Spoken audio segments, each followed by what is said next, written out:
Today I'm going to read something for you from this beautiful book, Breaking the Habit of Being Yourself by Dr. Joe Dispenza. In this chapter of Overcoming Time, Dr. Joe Dispenza says, "You have learned that when human beings try to change, we react much like addicts because we become addicted to our familiar chemical states of being. You know that when you have an addiction, it is almost as if your body has a mind of its own." He is talking about how we have all memorized certain emotions. The body becomes the mind by the cycle of thinking and feeling, feeling and thinking. Here is how it works. You have an experience which has an emotional charge. Then you have a thought about that particular past event. The thought becomes a memory, which then reflexively reproduces the emotion of the experience.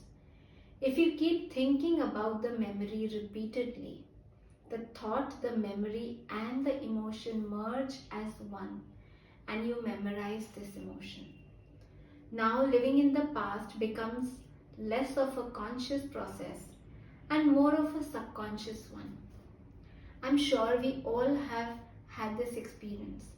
You have a friend, and if some situation is happening, you can predict that this friend is going to behave a particular way. You know that this friend is very, very hypersensitive to being forgotten. If you forgot to invite this friend, oh my God, she's just going to feel so hurt because she has memorized this feeling already. Can we develop this awareness about our own selves?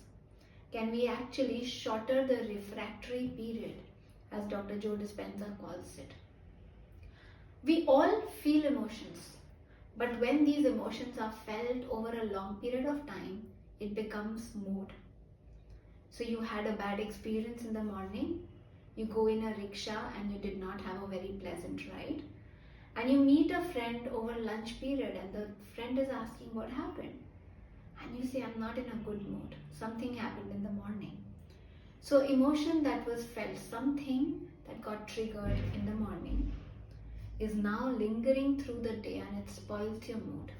So the emotion becomes mood becomes the temperament, and with that we shape our personality. Can we learn to shorten this refractory period? With awareness work, can we learn to navigate through our emotions more quickly? So earlier, if something would upset you for a week, is it possible for you to now process it so that in a day you're out of it? If earlier it would upset you for a day, can you now get over it even quicker, maybe an hour?